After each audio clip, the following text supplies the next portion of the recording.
Students, आज का हमारा टॉपिक है थ्योरी ऑफ कॉस्ट यानी लागत का सिद्धांत। तो यहाँ पे हम कॉस्ट के बारे में जानेंगे। पहले मैं आपको बताऊंगी डिफरेंट तरीके की कॉस्ट क्या होती है। उसके बाद हम ट्रेडिशनल जो है थ्योरी ऑफ कॉस्ट करेंगे। मॉडर्न थ्योरी ऑफ कॉस्ट भी होती है, लेकिन modern theory of cost is not in your syllabus, right. तो हम करते हैं पहले थ्योरी ऑफ कॉस्ट। तो सबसे पहले the amount spent on the use of inputs in order to get output is called cost of production. तो पहली चीज़ ये है कि लागत है क्या चीज़। लागत का मतलब है कि कोई भी हम जब प्रोडक्शन एक्टिविटी करते हैं तो कुछ ना कुछ पहले इनपुट करते हैं। तो इनपुट से हमें क्या मिलता है, आउटपुट मिलता है, राइट। तो ये जो इनपुट और से आउटपुट का एक्टिविटी है उसको प्रोडक्शन कहते हैं, और जो इनपुट है, जो हम इनपुट यूज़ कर रहे हैं, उसको हम कॉस्ट कहते हैं, लागत कहते हैं प्रोडक्शन का, उत्पादन का। Now concept of cost. Concept of cost में दो तरीके की कॉस्ट आ जाती है, money cost and real cost.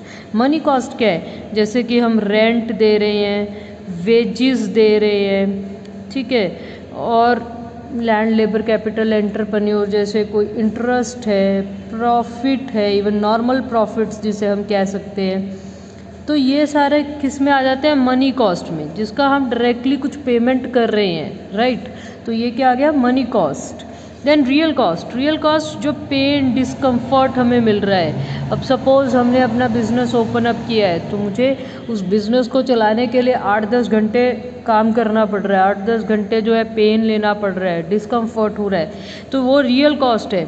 This is a subjective concept. इसको मैं मनी में बोल ही नहीं सकती कि कितना मेरे को जो है डिस्कम्फर्ट या पेन हो रहा है, right. So this is subjective, this resides in the mind. Then accounting cost. Accounting cost, cash payment for factor and non-factor inputs, right. Depreciation and other bookkeeping entries. तो जितना भी कैश पेमेंट दे रहे हैं, चाहे factors के लिए दे रहे हैं, चाहे नॉन फैक्टर्स इनपुट के लिए दे रहे हैं। जैसे बहुत सारे नॉन फैक्टर इनपुट्स भी होते हैं। लैंड लेबर कैपिटल तो फैक्टर्स है, रॉ मटेरियल जैसे है कि चलो फैक्टर आ जाता है। नॉन फैक्टर है, सपोज़ आपने जो है कोई मैनेजरियल अपॉइंटमेंट की है, मैनेजर्स रखे और मैनेजर एक पेन यूज़ कर रहा है, ये एक्चुअली फैक्टर ऑफ प्रोडक्शन नहीं है, बट स्टिल कॉस्ट है वो, ठीक है। कोई स्टेशनरी का खर्चा, बहुत सारे ऐसे खर्चे होते हैं। तो नॉन फैक्टर इनपुट्स भी जो हैं, या डेप्रीसिएशन या अदर बुक कीपिंग एंट्रीज जितनी भी आ जाती है, वो सारी की सारी हम उसको क्या कहते हैं, अकाउंटिंग कॉस्ट यानी लेखाकर्म जो है लागत। अब उसके बाद हमारे पास आ जाती है अपॉर्चुनिटी कॉस्ट। अपॉर्चुनिटी कॉस्ट का मतलब होता है अवसर लागत। इसमें क्या है कि नेक्स्ट बेस्ट ऑल्टरनेटिव फॉरगॉन।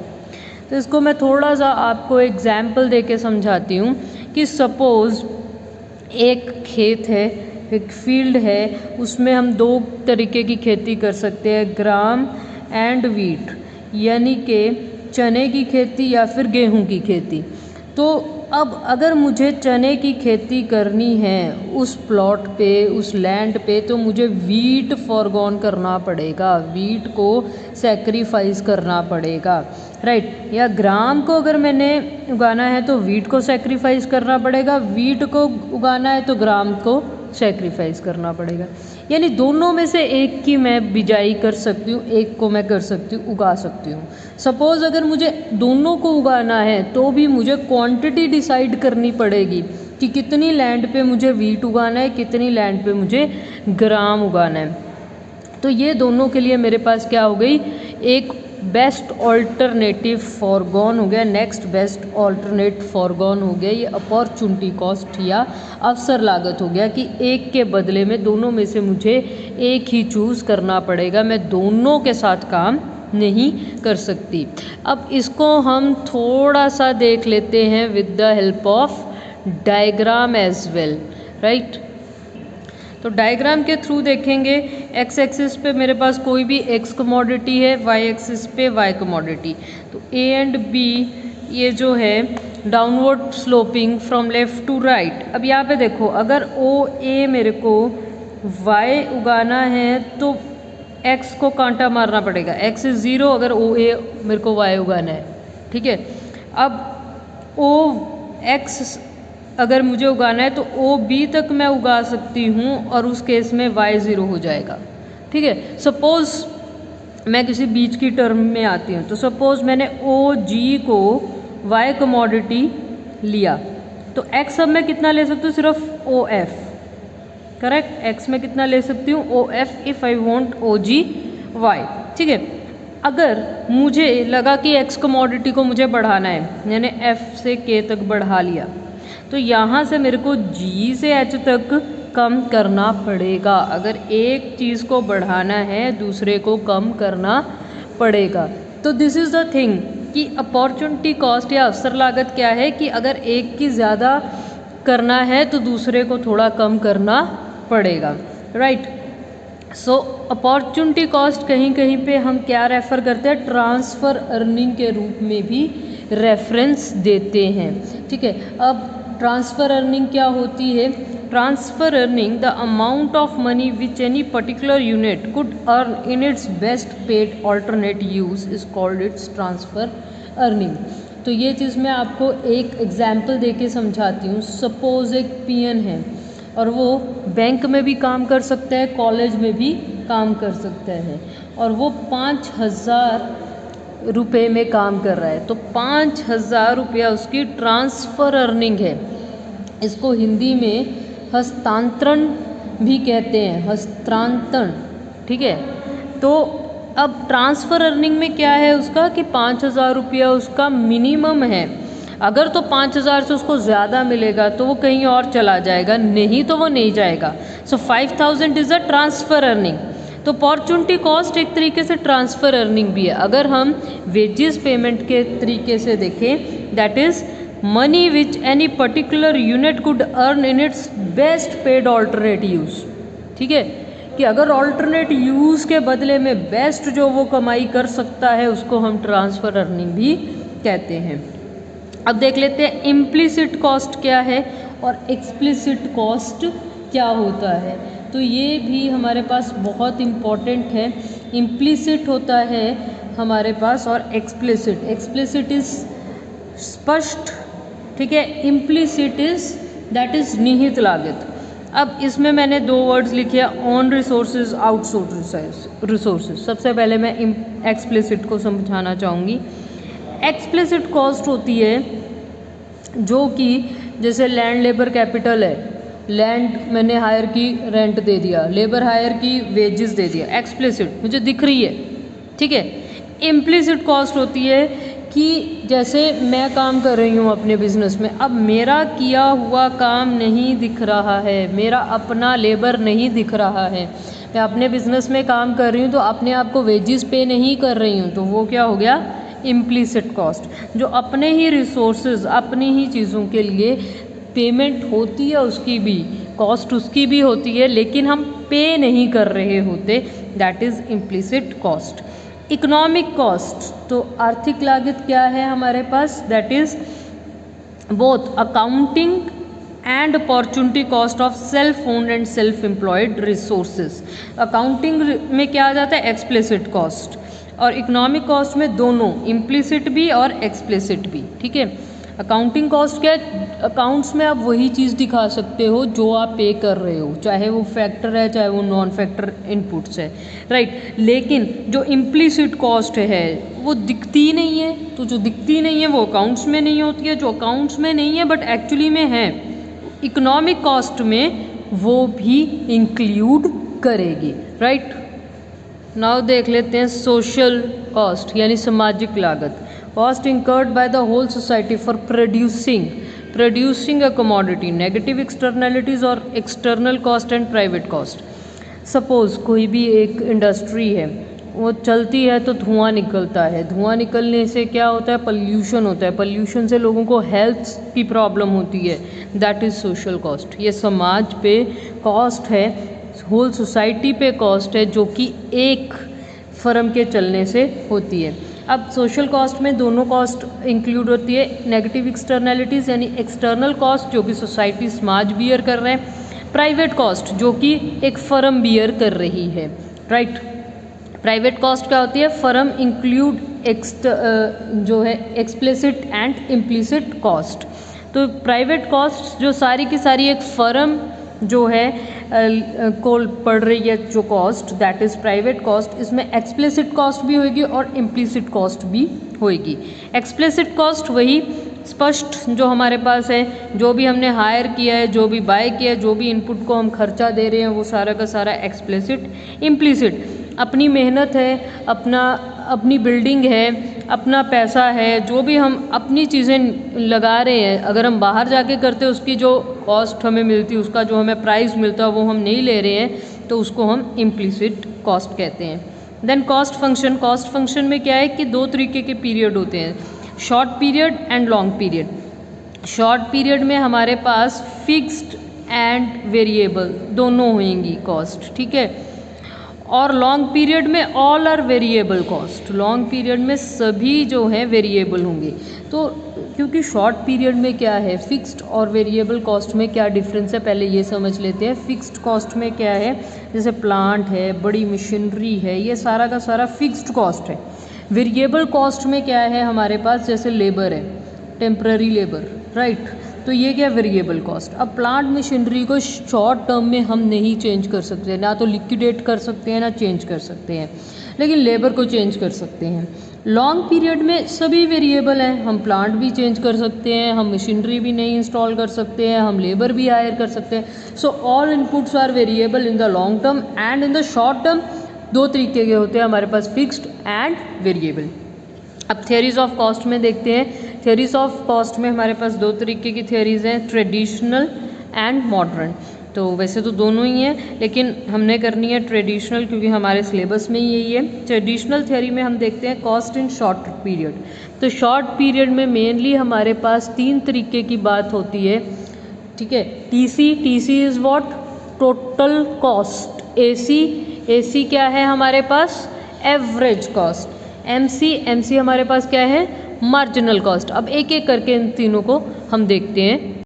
सबसे पहले देख लेते हैं total cost. Total cost is equal to total fixed cost plus total variable cost. Fixed cost जो फिक्स्ड है चेंज नहीं होती है, variable it could be changed, ठीक है।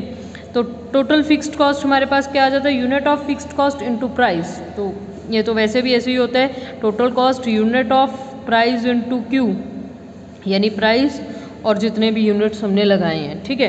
तो अब ये देख लेते हैं हम लोग।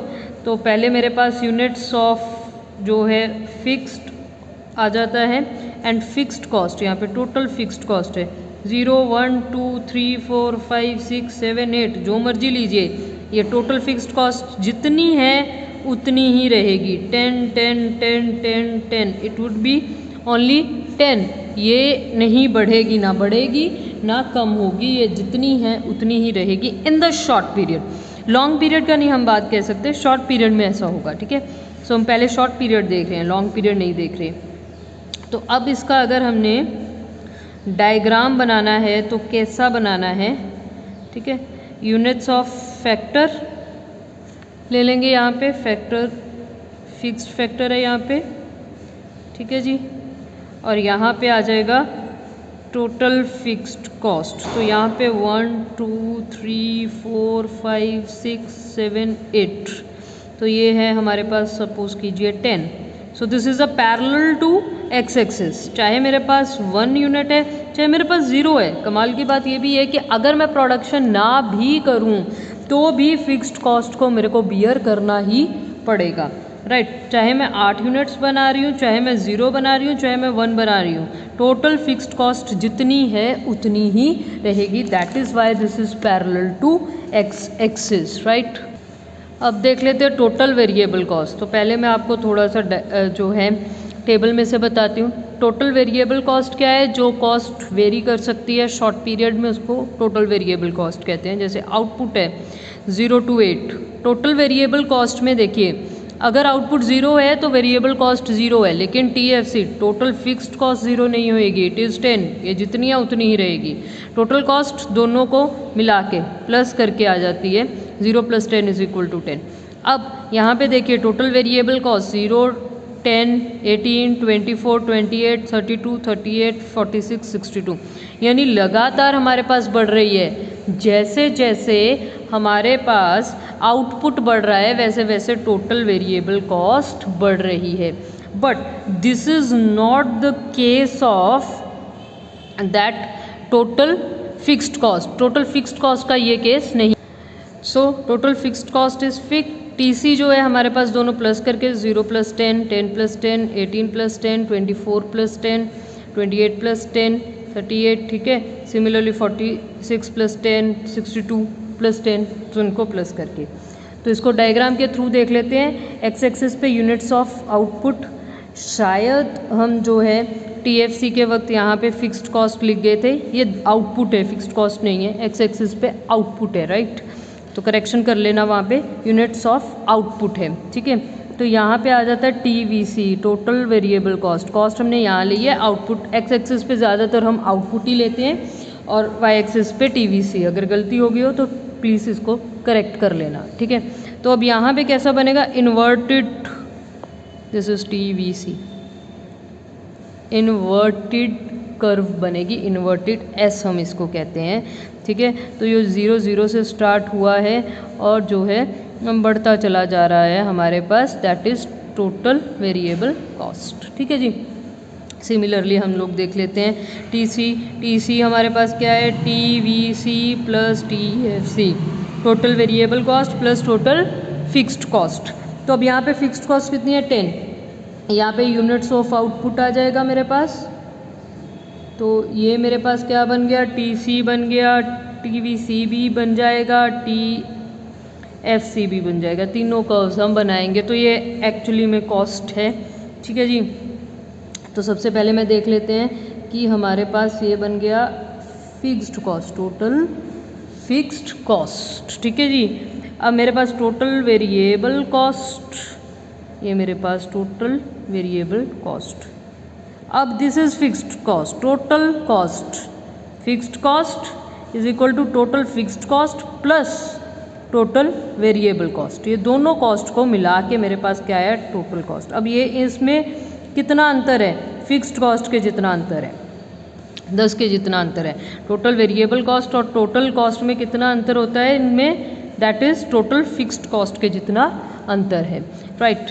देन अभी हम देख लेते हैं significance of difference between fixed and variable cost. क्यों हमें ये फिक्स्ड कॉस्ट वेरिएबल कॉस्ट की हम बातें करते हैं, क्यों इन दोनों में डिफरेंस का जो है कि इंपॉर्टेंस है। एक तो प्रोडक्शन डिसीजन ड्यूरिंग डिप्रेशन और डिसीजन रिगार्डिंग शटडाउन।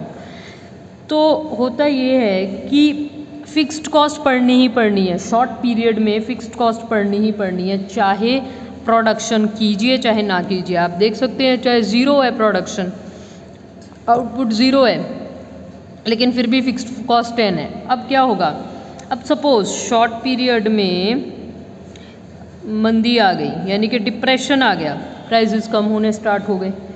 अब प्राइजेस कम होके अगर तो वेरिएबल कॉस्ट मीट हो रही है तो कोई भी फर्म प्रोडक्शन करेगी। अगर वेरिएबल कॉस्ट भी मिलनी बंद हो गई तो प्रोडक्शन को रोक दिया जाएगा, राइट। जैसे मैं आपको यहाँ पे एग्जांपल देती हूँ, 10 रुपया यहाँ पे फिक्स्ड कॉस्ट है और 10 रुपया वेरिएबल कॉस्ट है। अगर तो 10 रुपये तक उसको मिल रहे हैं फर्म को तो प्रोडक्शन करेगी, क्योंकि उसको पता है कि शॉर्ट पीरियड में फिक्स्ड कॉस्ट चाहे मैं प्रोडक्शन 0 भी कर दूं तो भी मेरे को 10 रुपये तो बियर करने ही है, ठीक है। या अगर 10 रुपये पूरे हो रहे हैं तो वो प्रोडक्शन करेंगे मंदी के दौर में, डिप्रेशन में, ठीक है। अगर शटडाउन का पीरियड का लॉस का पीरियड आ जाता है। लेकिन अगर सपोज एक यूनिट बनाने के लागत कितनी है, 20 रुपये है एक्चुअली, और मिल 8 रुपये रहे हैं, यानी अब टोटल फिक्स्ड कॉस्ट तो 10 रुपये बियर कर ही रहा है फर्म, और उसको 2 रुपये और करने पड़ रहे हैं, सपोज करके चल रहे हैं हम, 12 रुपये जो है उसको लॉस हो रहा है, तो फिर वो फर्म शट डाउन कर देगी, वो आगे नहीं प्रोडक्शन करेगी। अगर वेरिएबल कॉस्ट भी नहीं निकलती है तो नहीं करेगी, राइट। अभी ये आपको बात समझ में आ गई है मेरे ख्याल से। दूसरा, कंट्रोल ओवर कॉस्ट। तो शॉर्ट पीरियड में हमारा कंट्रोल सिर्फ और सिर्फ किस पे होता है, दैट इज़ वेरिएबल कॉस्ट पे। शॉर्ट पीरियड में हमारे पास वेरिएबल कॉस्ट जो परिवर्तनशील है, ठीक है, यानी कि सपोज लेबर वेरिएबल कॉस्ट है तो जो है मैं सिर्फ लेबर पे मेरा कंट्रोल है और किसी चीज़ पे कंट्रोल नहीं है। फिक्स्ड कॉस्ट को मैं शॉर्ट पीरियड में कंट्रोल नहीं कर सकती हूँ, लेकिन लॉन्ग पीरियड में दोनों ही पे मैं अपना कंट्रोल कर सकती हूँ। शॉर्ट पीरियड की अगर बात करूँ, फिक्स्ड पे नो कंट्रोल, वेरिएबल पे यस मेरा कंट्रोल हो सकता है। तो आज के लिए इतना ही। Thank you very much.